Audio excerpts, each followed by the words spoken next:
Mega power star Ram Charan Tej Dhruva చిత్రం తర్వాత సుకుమార్ దర్శకత్వంలో ఓ సినిమా చేస్తున్న సంగతి తెలిసిందే. జనవరి 30న లాంఛనంగా ప్రారంభమైన ఈ సినిమా ఈ నెల 20వ తేదీ నుంచి రెగ్యులర్ షూటింగ్ జరగనుంది. పక్కా గ్రామీణ నేపథ్యంలో సాగే ఈ స్టోరీలో చరణ్ కూడా పల్లెటూరి కుర్రోడిగా కనిపించబోతున్నారు.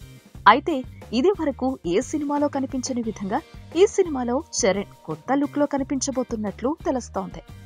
అందుకోసమే గడ్డాన్ని పెంచుతున్నట్లు తెలిసింది.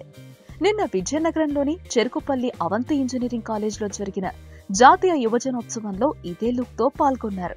1990 కాలంలో ఓ గ్రామంలో జరిగిన అందమైన లవ్ స్టోరీని సుకుమార్ వెండితెరపై ఆవిష్కరించనున్నారు. ఆనాటి యువతిగా సమంత తన అమాయకత్వమైన నవ్వుతో మరోసారి అందరి హృదయాలను దోచుకోనుంది. ఈ మూవీ కోసం మనసుకు హత్తుకునే డైలాగ్స్ ని సాయి మాధవ్ బుర్రా రాశారని చిత్ర యూనిట్ వెల్లడించింది. మైత్రి మూవీ మేకర్స్ వారు నిర్మిస్తున్న ఈ మూవీకి దేవిశ్రీ ప్రసాద్ సంగీతం అందించగా రత్నవేలు కెమెరామెన్ గా పనిచేస్తున్నారు. ఈ వీడియోపై మీ విలువైన కామెంట్స్ ని మాతో షేర్ చేసుకోండి. అండ్ ఇంకో విషయం, సబ్స్క్రైబ్ చేయడం మర్చిపోకండి.